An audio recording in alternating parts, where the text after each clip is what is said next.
kesepakatan juga belum semua. Ini kalau kita ketik Al ya, kalau kita ketik Al Ghazali. Ini teleponnya Al Ghazali. Oh, berarti memang ada adat-adat Jawa juga Pak De. Berarti tandanya Al suka apa enggak? Suka. Nah, udah. Nanti ada jumpa pers. Nanti ada jumpa pers pembentukan panitia.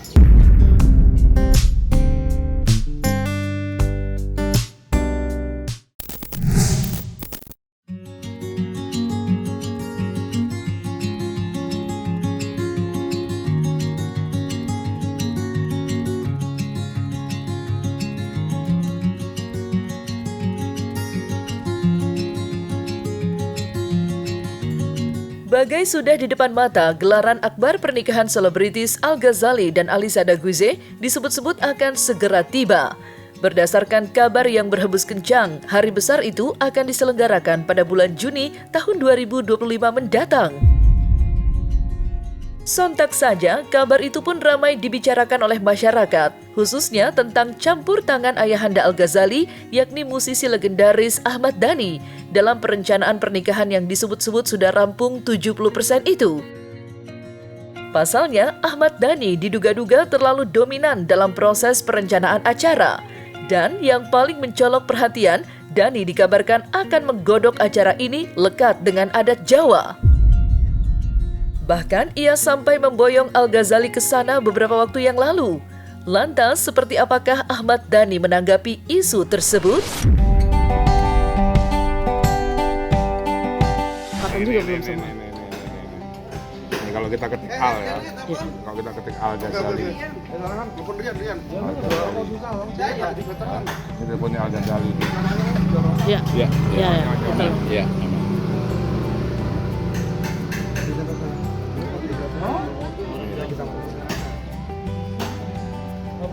Oh, berarti memang ada adat-adat Jawa juga Pak De. Berarti tandanya Al suka apa enggak? Suka. Nah, udah. Sudah sejauh mana sih persiapannya, Kak? Persiapannya sejauh apa, Kak? 70%. Kemarin juga sudah sempat booking baju keluarga, Kak, seperti apa tuh persiapannya juga?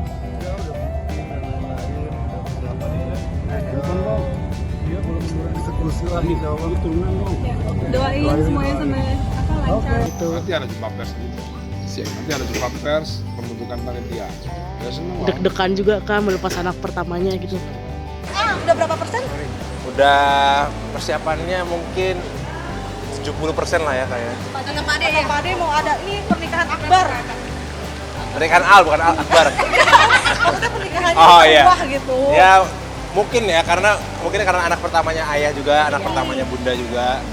Jadi kita lihat nanti aja lah kayaknya acaranya. Aku sih jujur nggak terlalu ikut ngurusin acaranya ya. Aku cuman datang paling fitting, datang untuk untuk fitting aja. Jadi sisanya tinggal ikut aja Al gimana.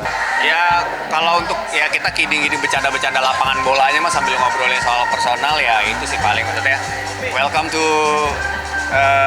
dunia baru gitu, itu aja sih. Ya pasti ya karena pengalaman gue juga ini kan kita 3 tahun ya sayang.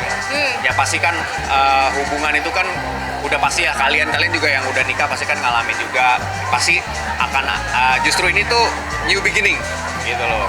Ini start dari awal ya, kalian di situ nanti akan ada cobaan, ada ya pasti ada pertikaian kecil, ada macam-macam ya. Itu sih yang gua kasih wejangan ke temen-temen aja sih. Yang penting kalau ada masalah tuh ngomongin berdua, tertutup, jangan sampai orang tahu, bahkan keluarga besar jangan tahu gitu. Jadi kita hadapinnya ngobrol terus cari solusinya. Ya semoga sakinah mawadah warohmah gitu. Semoga Al dan Alicia juga hubungannya tetap baik. Terus kalau ada perkara kecil-kecil bisa diselesain.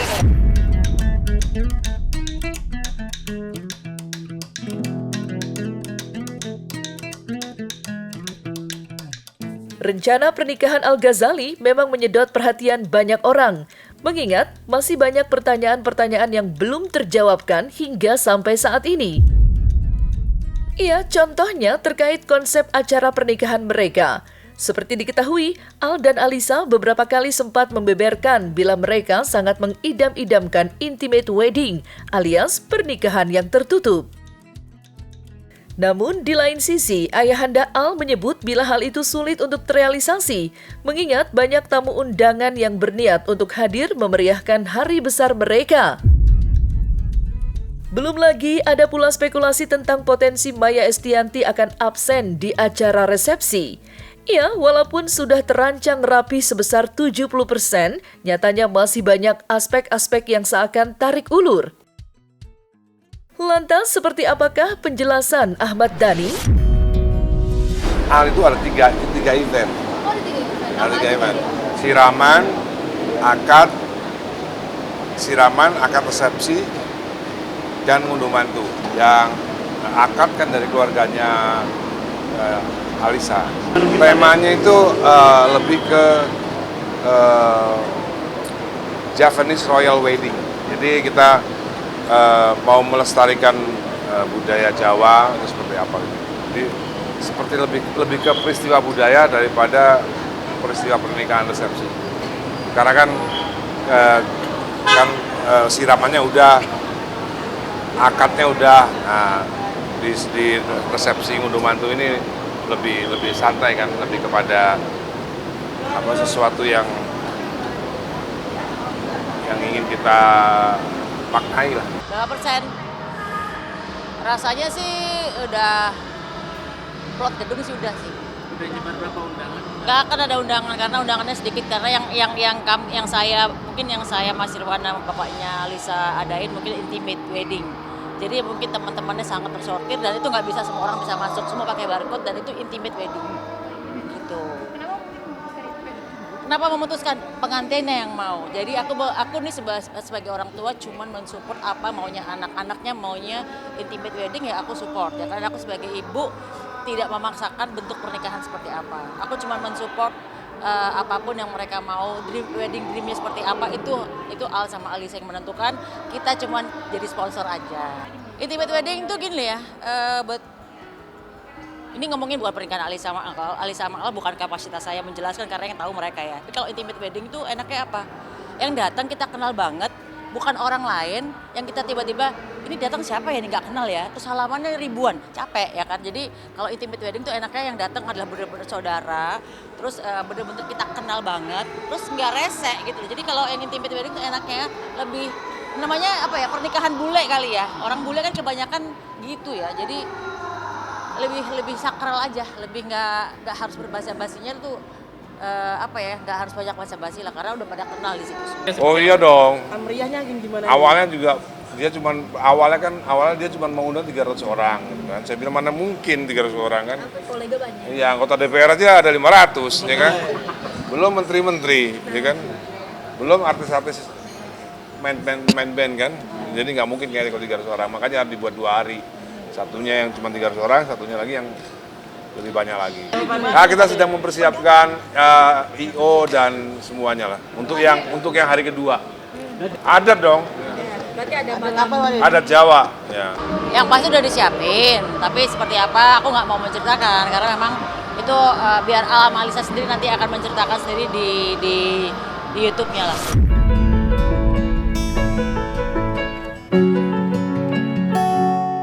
Di sisi lain, Al dan Alisa sendiri sebenarnya sudah sempat buka-bukaan tentang acara pernikahan idaman mereka. Ya, melalui video yang diunggah di media sosial, Al Ghazali serta Alisa Daguize pun menceritakan mimpi mereka. Diketahui mereka memang memiliki visi serupa untuk hari istimewa itu, di mana mereka berkomitmen untuk menghadirkan pernikahan yang mencerminkan kekayaan budaya Indonesia dengan konsep tradisional yang menggabungkan adat Jawa dan Sunda. Keputusan ini dianggap sebagai bentuk dari penghormatan mereka terhadap akar budaya keluarga mereka. Selain itu, pernikahan mereka direncanakan berlangsung secara intimate, hanya dihadiri oleh keluarga terdekat dan sahabat dekat. Awalnya tuh aku berniat untuk nikah tuh kayak di Jogja, karena aku suka environmentalnya, banyak pohon yang adem, Terus beda lah orang-orang Jakarta rata-rata kan di ballroom kan ya, kayak ya udah gitu, kayak satu ruangan, dekornya ya udah kayak gitu, pasti nggak natural gitu. Karena aku sukanya tuh menyatu dengan alam. Tapi karena keluarga aku banyak banget, jadi kayaknya kalau untuk di luar kota itu agak sulit ya. Jadi aku memutuskan kayak ya udah deh di Jakarta. Tadi kita di Jakarta juga udah nemu juga tempat outdoor, cuman pas kita datang buat visit, Aku komplain kita panas. kita siang sih datangnya sih. Ya, itu panas terus Nggak bakal enjoy takutnya sih. pun juga nanti hujan gimana.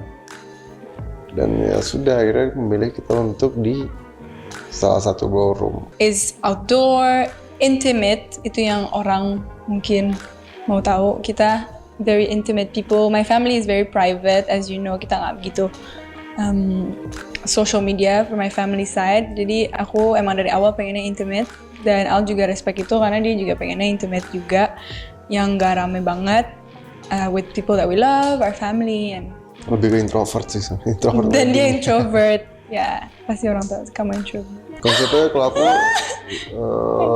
tradisional, ya itu Indonesia pasti gitulah, tradisional yang pakai baju adat. Terus di tempat-tempat yang kayak Candi Borobudur, Candi Prambanan, tempat-tempat keraton yang royal palace gitu. Sumba. Ya Sumba, karena itu kan alamnya juga masih terbuka banget. Dan ada pantai, ada bukit, ada kuda-kuda liar gitu juga ya. And satu di Paris. Nanti sekalian kita mau ke weddingnya kakakku.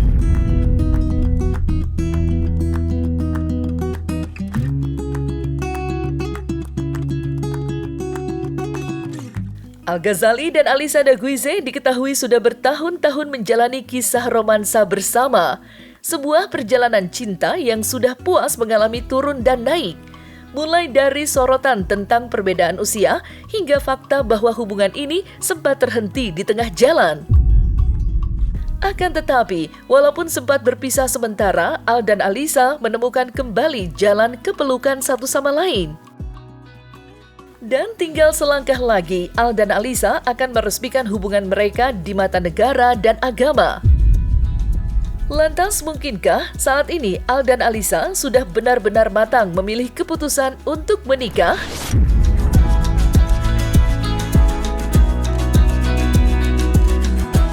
Sama kita pacaran, kita udah pernah alami fase naik turunnya. Dan ya itulah akhirnya dia bisa menerima kebaikan aku, bisa menerima kekurangan aku.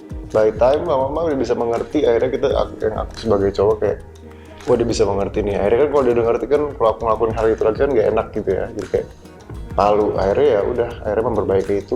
He helped me become who I am today because I have his support always, and vice versa. Bisa menerima kekurangan aku, kelebihan, dan kita bisa, like we all say, we grew together. Apapun yang kejadian kemarin atau apa-apa, kayak we were always family gitu, karena we know each other by heart gitu. Komunikasi sih, dan kita kan sebenarnya LDR juga, dan itu sebenarnya susah. Aku pertama kali juga LDR, mungkin juga pertama kali LDR. Kan aku nggak mau awalnya. Ya awalnya dia nggak mau. Tapi how we maintain it is to not cut any communication. Yang penting kalau misalnya lagi sibuk ngomong aja, kayak aku lagi gini nggak bisa, misalnya aku lagi belajar nggak bisa, oke. Like open, being honest, and trust was so important karena kita juga LDR. Kalau dulu sih mungkin suka berantem ya, tapi kalau sekarang ini kita udah saling mengerti, jadi kalau bisa kita setuju nggak setuju, udah kayak That's your opinion, that's my opinion gitu. Tapi we still find a way. Iya, kita masih ada kompromi. Balikan pertama tuh yang dari London. Iya, tiba-tiba kita ketemu, aku nyamperin dia ke Paris, temenin aku di London. Udah habis itu kayak kita makan steak di London. Iya. Di situ kita mutusin buat balikan tuh. Tapi mind you, yang kita putus terakhir tuh lumayan lama ya. Itu nggak ada kepikiran buat balikan ya. Kalau misalnya di luar sana mikir gimana-gimana, kita bener-bener dua-duanya we were like, no, it's done, you know. Dan kita ketemu kedua itu emang bener-bener aku udah posisi kayak, ya udah, aku udah nggak mau nyari apa-apa lagi. Aku udah bener-bener fokusnya tuh kayak mau cari pasangan buat nikah. Ya kebetulan kita ketemu lagi, kita perkenalan lagi, akhirnya. Dan aku juga lagi di period kayak udah gak mau pacaran hahaha lagi. Udah mau pacaran lagi, kayak ketemu kalau bisa langsung nikah gitu, dan Tuhan mempertemukan kita dan akhirnya kita kenalan. Semuanya udah berbeda, Alisa dengan Alisa yang baru, aku dengan Al-Ghazali yang baru. Kita cocok, Lebih dewasa lah ya. dewasa.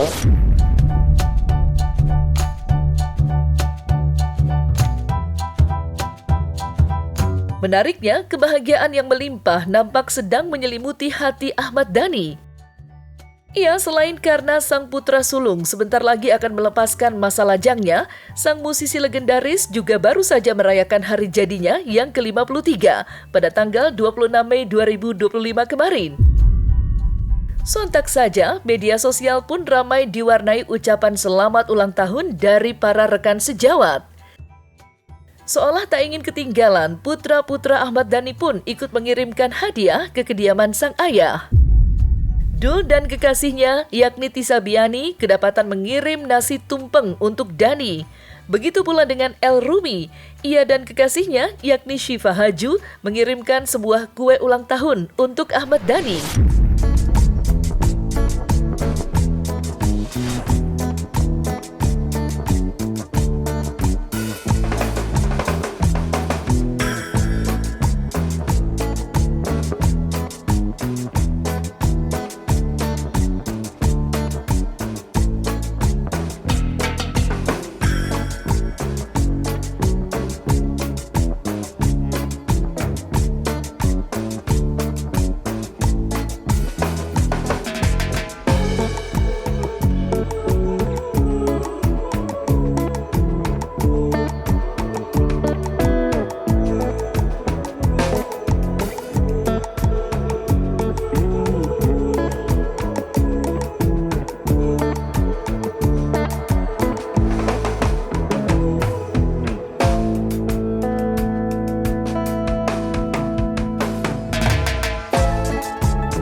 Tadi ngasih kue. Mungkin ada kasih kado apa sih buat ayah? Nggak, kehadiran aja. Ya maknanya semoga ayah semakin bertambah umurnya, semoga semakin semakin berkah selalu, semakin beruntung selalu. Pokoknya semoga apa yang dilakuin bermanfaat untuk orang-orang banyak. Pokoknya yang terbaik buat ayah.